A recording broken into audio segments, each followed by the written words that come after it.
morning class. Today we're going to continue our discussion on shapes.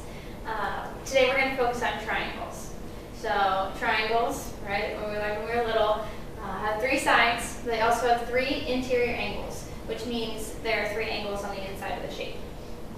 So there are different types of triangles. Obviously, like there are big triangles and small triangles, but there are also ways that we can put them into groups based on the length of their sides and the size of their angles. Okay? So first, we're going to talk about putting them into groups based on their side lengths. And the first group we have here is equilateral triangles. Anyone recognize the word equi? Kind of reminds you of something? Yeah, Michael? Equal. Equal, exactly. So, in an equilateral triangle, all three sides are exactly the same length. They're equal. Next, we have isosceles triangles. In isosceles triangles, two of the side lengths are exactly the same instead of three. So there's only two this time. And the third side can be really long or really short. That side doesn't really matter as much as long as there are two that are exactly the same. Okay? And the last group for side length is scalene triangles.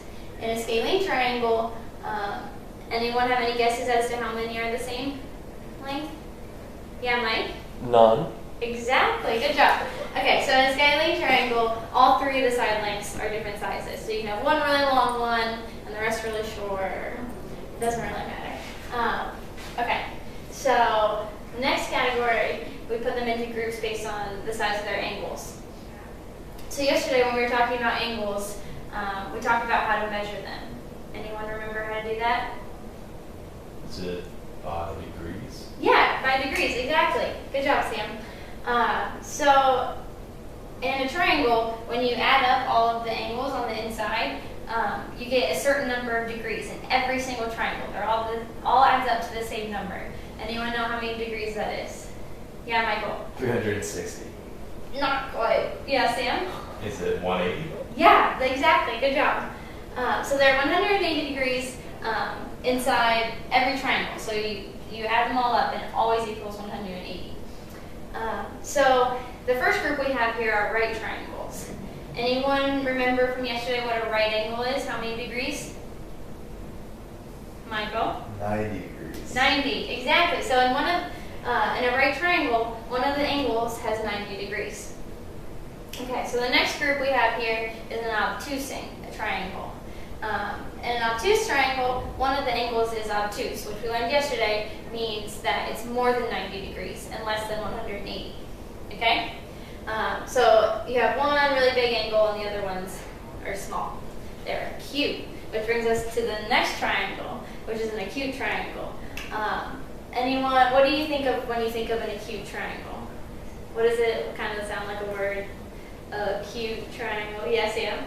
Is it like small? Yeah, small, cute. Like when you think of cute, you think of puppy dogs and small things. So in an acute triangle, all the angles are small. So they're like less than 90 degrees. Okay?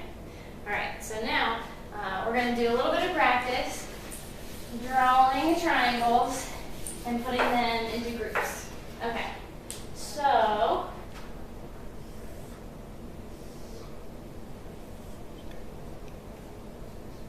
okay, we're doing it based on side length. What do you think that is? Michael? Isosceles. Isosceles, exactly. Okay, so now I want you to break into partners and take turns drawing triangles and do some, and then your partner has to name what type it is. So do some based on side length and some based on angles. Okay? Alright, this is a chant about triangles based on the We Love You soccer chant. A triangle, a triangle, a triangle. It has three sides and angles, and angles, and angles. Scalene, isosceles, equilateral, equilateral, equilateral. Right, acute, obtuse, obtuse, obtuse. Oh.